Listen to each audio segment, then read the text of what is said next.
Please enjoy hundreds of my video lectures on telecom and wireless. Please do not forget to subscribe to my channel. Please also like my videos. Please share my channel with your friends and colleagues. Thank you. In this slide, let us look at the authentication and the encryption mechanism. What is authentication? The mobile receives the RAND SSD from the MSC. That's the first activity in the entire sequence. Now the MSC computes the 18-bit authentication signature by mixing RAND SSD, A key and ESN with the key algorithm and keeps it ready.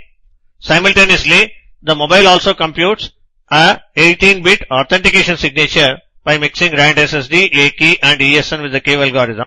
The resultant signal called authentication signature is sent to the BSC.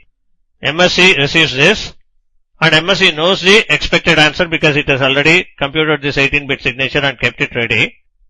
MSC verifies this received signature from the mobile with the expected answer.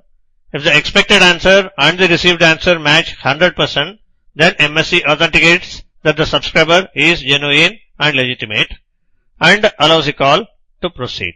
So this is how the authentication routine happens. Now there are two different procedures or two different methods available for authentication depending on the operator's choice.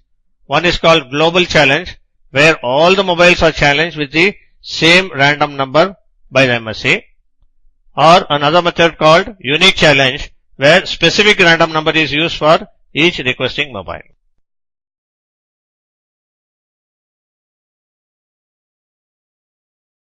Hi guys, hope you have enjoyed this video.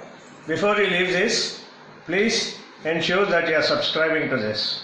Also, please do like these videos and share it amongst your friends and colleagues.